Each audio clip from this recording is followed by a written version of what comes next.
오늘 성찬 예배로 드리는 귀한 주일날 하나님 앞에 나온 은혜가 꼽히는 교회 그리스도인 여러분에게 하나님께서 주시는 은혜와 우리 평강과 우리 건강이 충만하게 임하기를 예수님의 이름으로 축복합니다.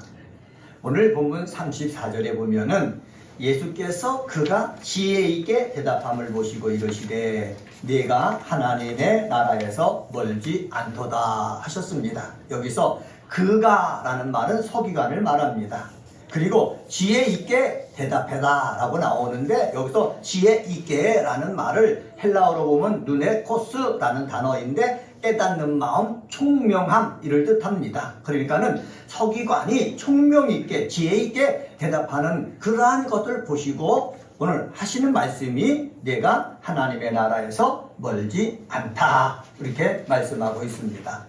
다른 서기관들은 예수님을 향해서 나와서 질문할 때는 어떻게 예수님의 잘못된 것들을 찾아내가지고 어떻게 예수님의 위신을 깎아내리려고 질문을 했지만은 이 서기관은 그렇지 않다는 거지요. 내가 하나님의 나라에서 멀지 않도다. 이 말씀은 바로 뭐냐? 다른 서기관과는 달리 이 서기관은 뭐가 있느냐? 하나님 나라에 갈 수 있는 영적 분별력과 지혜를 가지고 있었다라는 것을 알 수가 있습니다. 한번 따라서 해봅시다. 영적 분별력. 영적 분별력. 네, 영적 분별력을 가지고 있었다는 거예요. 제가 목사로서 굉장히 중요하게 여기는 것이 있는데 그것은 바로 뭐냐? 영적 분별력을 굉장히 중요하게 여기고 있습니다. 왜 그렇습니까? 이 세상에 말씀이 너무나 많아요. 그런데 그 말씀 가운데 어떻게 자기 말이 많은 거예요. 이전에 구약 성경에 보면은 하나님께서 선지자들에게 말씀을 주셔갖고 전하게 하셨는데 하나님으로부터 주시는 그 말씀을 받아서 전하려고 말씀 전하는 자는 그렇게 묵상하고 애써야 되는데 묵상하고 애쓰기보다는 자기 생각, 자기 경험을 얘기하려는 것들이 많다는 거죠. 그러다 보니까 이단도 많다는 거예요. 이런 세상이기 때문에 정말로 하나님의 자녀된 사람들은 영적 분별력을 주시옵소서, 영적 통찰력을 주시옵소서 늘 기도해야 되겠고, 목사도 소경이 돼서 맹인이 돼가지고 성도들을 엉뚱한 곳으로 이끌지 않기 위해서는 목사도 영적 분별력을 주시옵소서 기도해서 하나님의 뜻대로 성도들을 인도해 나가야 된다는 거지요. 오늘은 본문 마가복음 12장 28절서부터 34절에 있는 말씀 가지고 영적 분별력이 있는 사람이 되게 하소서라는 제목으로 하나님의 말씀 나누도록 하겠습니다. 한번 따라서 해봅시다. 영적 분별력이 있는 사람이 되게 하소서. 네, 요즘같이 정말 악한 것이 난무하잖아요. 여러분 텔레비전을 보세요. 텔레비전을 보면은 자연스럽게 나오는 것이 예수를 믿는 사람들을 깎아내리고 있어요. 그리고 텔레비전을 보면은 우상 숭배하는 거, 귀신 섬기는 거, 무당 섬기는 거 자연스럽게 자기들이 이렇게 조장하고 있어요. 그러니까 믿음을 버리고 자꾸 타락의 길로 가도록 은근하게 유혹하고 있다는 거지요. 이렇게 유혹하는 이 세상에서 우리가 영적 분별력이 없다면은 엉뚱하게 우리가 거기에 넘어갈 수가 있다는 사실입니다. 그래서 영적 분별력이 있는 사람이 되어야 되는데 영적 분별력이 있는 사람이 되기 위해서 어떻게 해야 되겠습니까? 28절 말씀을 통해서 찾아볼 수가 있습니다. 그것은 바로 뭐냐? 책 잡으려는 사람보다 듣고 받아들이는 사람이 되어야 된다. 한번 따라서 해봅시다. 책 잡으려는 사람보다 듣고 받아들이는 사람. 책 잡다라는 말은 뭐냐? 남의 말과 행동을 보면서 잘못을 잡는 것을 책잡다라는 거예요. 우리가 예수를 믿잖아요. 예수를 믿을 때 우리가 하나님 앞에 나갈 때 완전 무효돼가지고 예수님 앞에 나가서 하나님의 자녀가 됐습니까? 아니라는 거지요. 말의 실수도 있고 행동의 실수도 있고 믿음이 연약하고 그럼에도 불구하고 예수 그리스도의 은혜 하나님의 불쌍히 여김을 통해서 우리는 하나님의 자녀가 되었습니다. 하나님의 자녀가 된 우리들이 이 세상에서 함께 삶을 사는 거예요. 가정에 가면은 아내도 있죠, 남편도 있죠, 자녀들도 있죠, 부모님도 계시죠.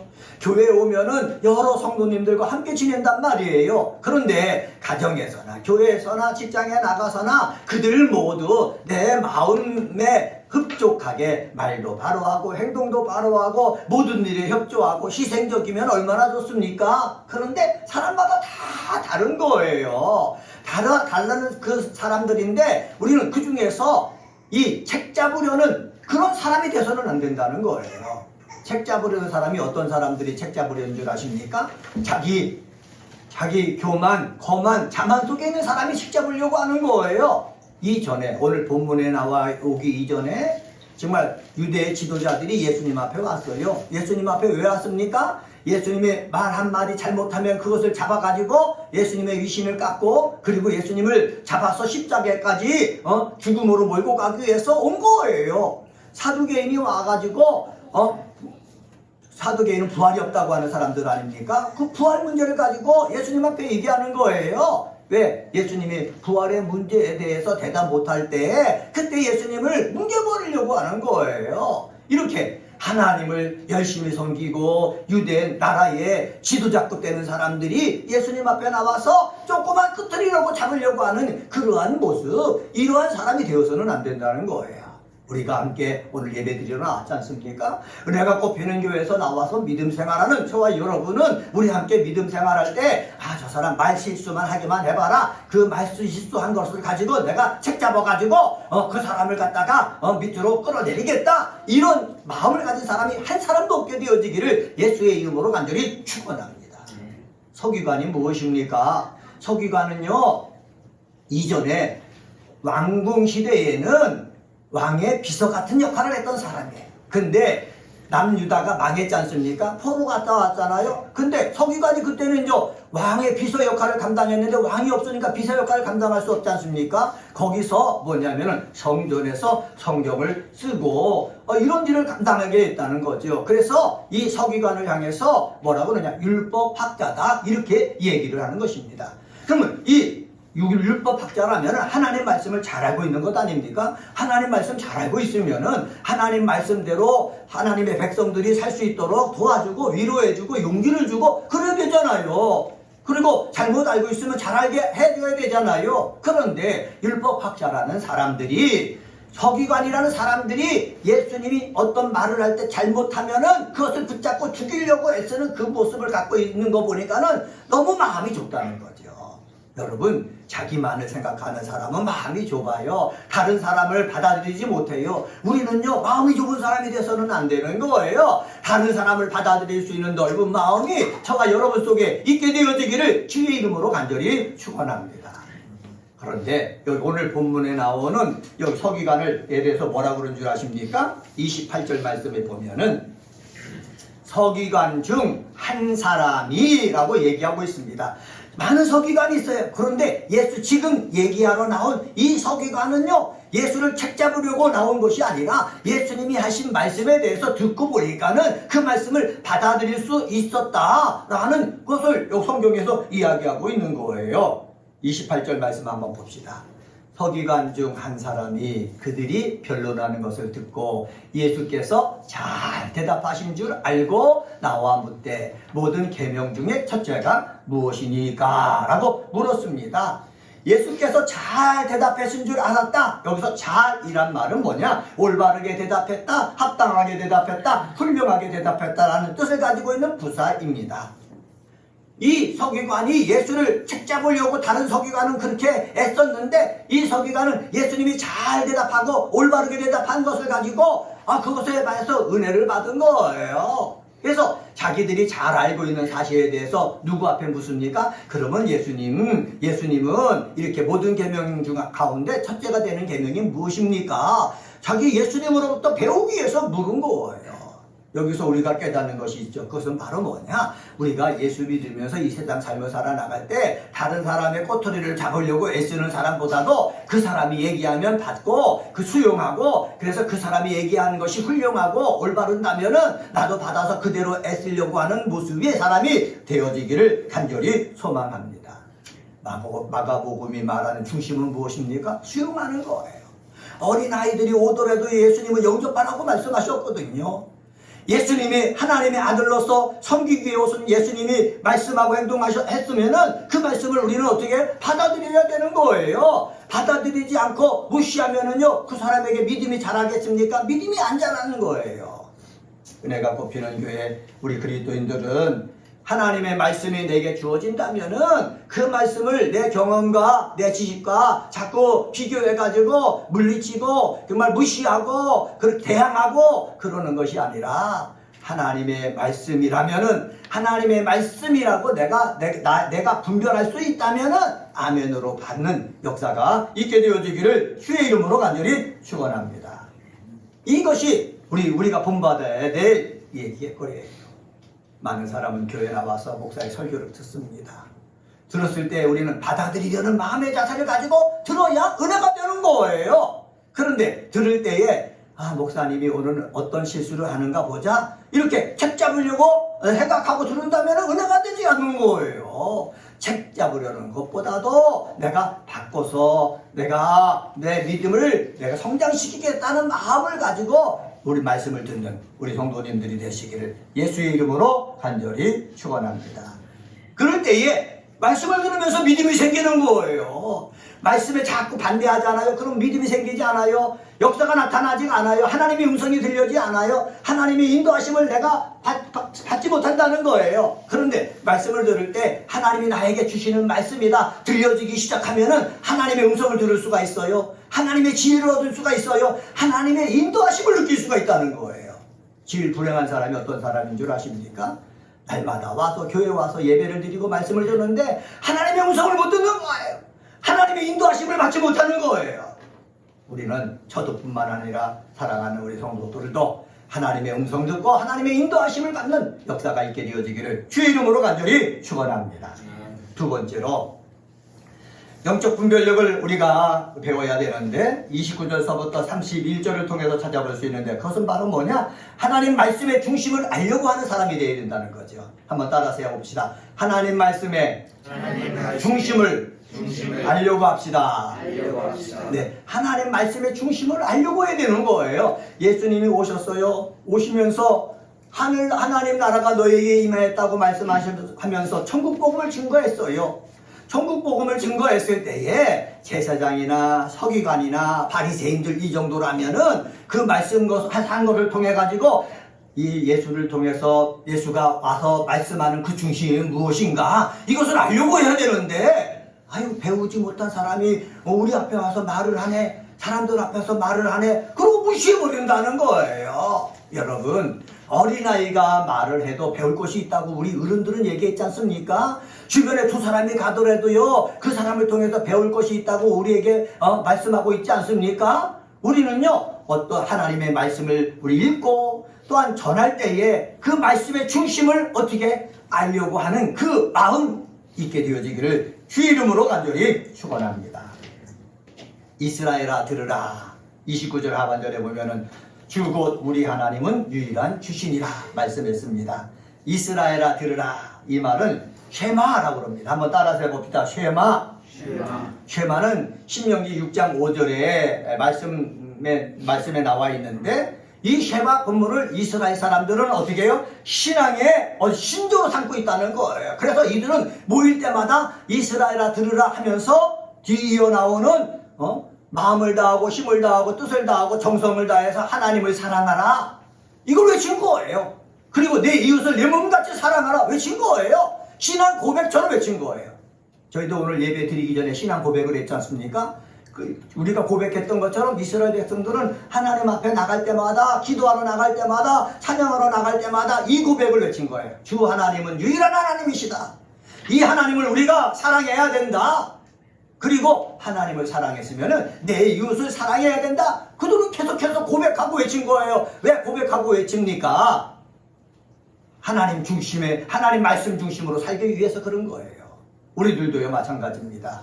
예배 드리는 것이 다가 아닙니다. 예배를 드리고요 내가 세상에 나갔을 때에 여러분 마음가짐이 새로 생겨야 되는 거예요. 내가 이번 일주일 동안도 하나님 말씀 중심으로 살으리라 이 결심을 하고 나가는 모습이 있어져야 된다는 거예요. 목사도요 교회에서만 하나님 말씀 중심으로 사는 것이 아니라 가정에서도 하나님 말씀 중심으로 살고 내 삶의 자리에서도 하나님 중심으로 살아야 되는 거예요. 그뿐만 아니라 사랑하는 우리 그리스도인들도요 가정에서나 여러분의 삶의 자리에서 하나님 말씀 중심으로 살려고 하는 그 모습이 있게 되어지기를 주의 이름으로 간절히 축복합니다. 이스라엘 백성은 모였을 때 우리가 믿는 여호와 하나님은 하나밖에 없는 하나님이시다, 이것을 주장하는 거예요. 그러면서 하나밖에 없는 유일한 이 하나님을 향해서 내가 사랑할 때 어떻게 사랑해야 되느냐? 30절 말씀 같이 한번 읽겠습니다. 30절 말씀, 30절입니다. 시작. 내 마음을 다하고 목숨을 다하고 뜻을 다하고 힘을 다하여 주 너의 하나님을 사랑하라 하신 것이요.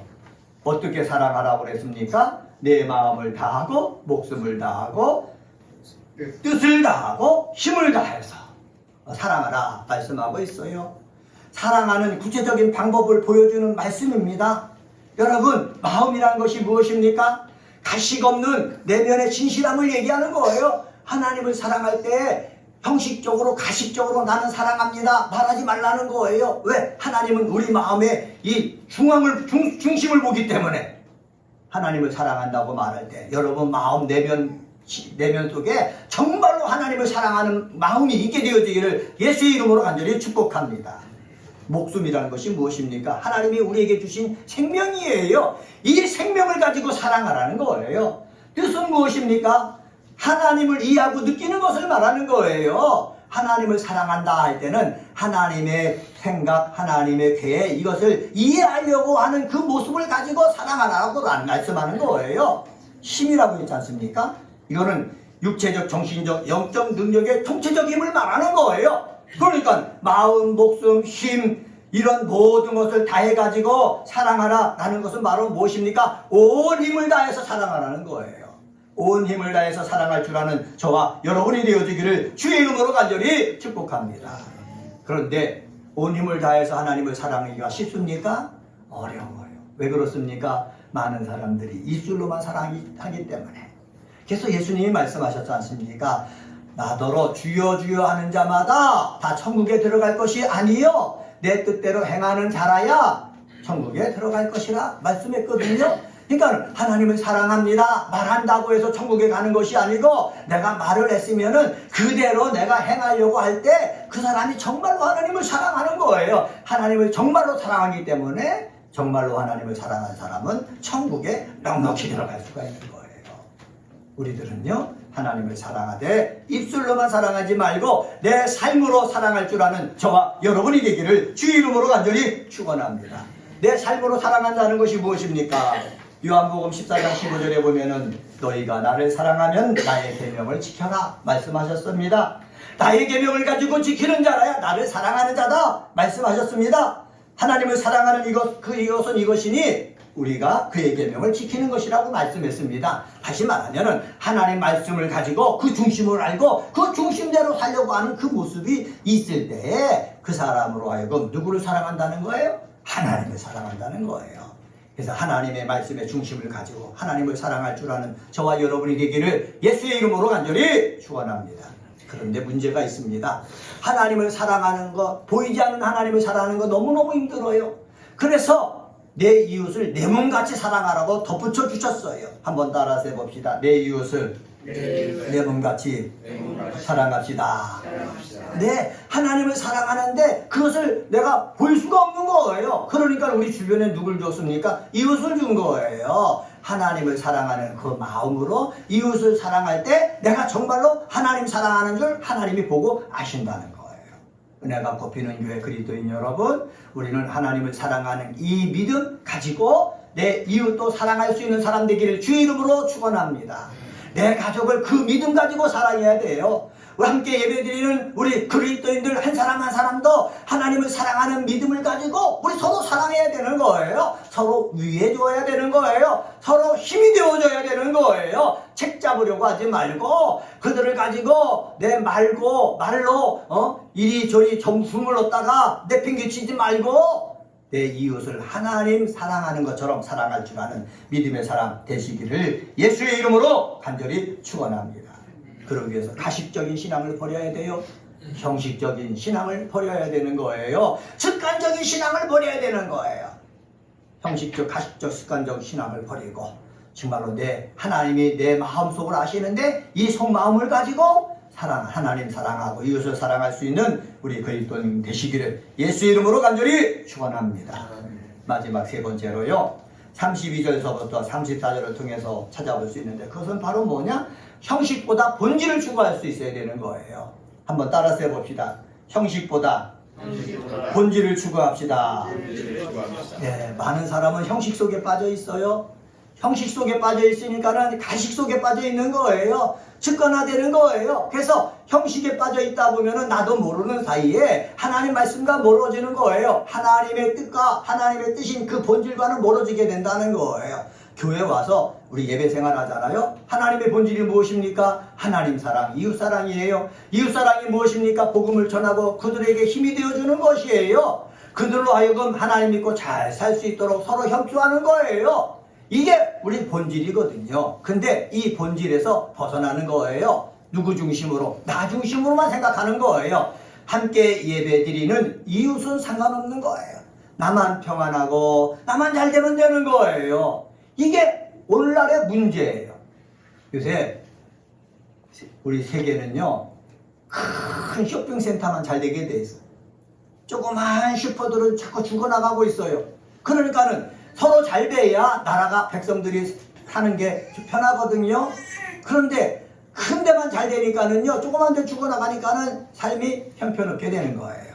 근데 슈퍼마켓만 그렇습니까? 아니에요. 교회도 마찬가지예요. 오늘 교회를 보면은 작은 교회는 자꾸 사라져버리는 거예요. 큰 교회로 다시 몰리는 거예요. 작은 교회에서 사라진 사람이 어디로 가요? 큰 교회로 가는 거예요. 큰 교회로 가니까는요, 편안하게 예배드릴 수가 있죠. 문화적으로 예배드릴 수가 있죠. 그 다음에 특별히 내가 힘쓰지 않아도요, 예배드릴 수가 있잖아요. 그것으로만 만족하게 되는 거예요. 그렇다 보니까는 어떻게 이 나라에 복음화가 쉽게 옵니까? 아니에요. 이 나라에 복음화가 임하려면은 작은 교회가 왕성해져야 되는 거예요. 작은 교회가 왕성해야 지역에서 복음을 전하고 지역에서 하나님의 뜻을 실천할 수가 있거든요. 그런데 작은 교회가 죽어나가니까는 복음을 전할 수가 없는 거예요. 하나님의 뜻을 실천할 수가 없는 거예요. 그리고 성도들은 어디로만 가요? 큰 교회로만 가는 거예요. 왜 큰 교회로 모입니까? 그 사람은 신앙의 본질을 생각하지 아니하고 평안함만 생각하는 거예요. 내 개인적인 평안함, 내가 누리는 그러한 것만 생각하는 거예요. 우리 은혜가 뽑히는 교회, 우리 그리스도인들은 내 평안, 내 중심, 이 중심으로만 사는 것이 아니라 정말로 하나님 중심, 하나님께서 원하시는 본질이 무엇인가 그 중심으로 살 수 있는 믿음의 사람이 되시기를 예수님의 이름으로 간절히 축원합니다. 여러분, 이 본질을 생각하려면은 이렇게 해야 돼요. 하나님을 사랑하는 것, 이것이 가식적이지 않고 진심으로 하나님을 사랑해야 된다. 하나님을 사랑하는 것, 진심으로 사랑한다면은 어떻게 해요? 이웃도 진심으로 사랑한다. 그러한 마음이 저와 여러분 속에 있게 되어지기를 주님의 이름으로 간절히 축원합니다. 오늘은 성찬식을 거행합니다. 성찬식이 있는 날 왜 이 말씀을 드렸습니까? 주님의 몸과 주님의 피를 우리가 대하면서 영적 분별력을 예수님으로부터 얻는 시간이 되기를 소망하기 때문에 그러는 거예요. 주의 몸과 주의 피를 대하면서 하나님, 내 마음이, 내 생각이 남의 잘못만 잡으는, 남의 눈 속에 있는, 남의 삶 속에 있는 그런 티만 바라보고 그를 갖다가 책 잡아가지고 그를 고통스럽게 하는 사람이 아니라 어떻게 하는 사람? 그 사람의 약점을 받아주고 그 사람으로 하여금 힘있게 하는 사람 되게 하여 주시옵소서. 예수님이 우리 죄를 용서하기 위해서 십자가에 달려 죽으셨듯이 나도 그러한 사람들의 모든 것들을 받아들일 수 있는 사람이 되게 하여 주시옵소서. 이 마음이 있어야 되겠고요. 그리고 하나님 말씀 중심으로 내가 하나님 말씀을 중심으로 알려고 하는 사람 되기를 원합니다. 이 마음을 가졌으면 좋겠고요. 그 다음에 하나님 늘 형식보다는 눈에 보이는 것보다도 본질만 추구하는 사람 되게 하여 주시옵소서 하는 귀한 그리스도인들 되시기를 주님의 이름으로 간절히 축원합니다. 기도하겠습니다.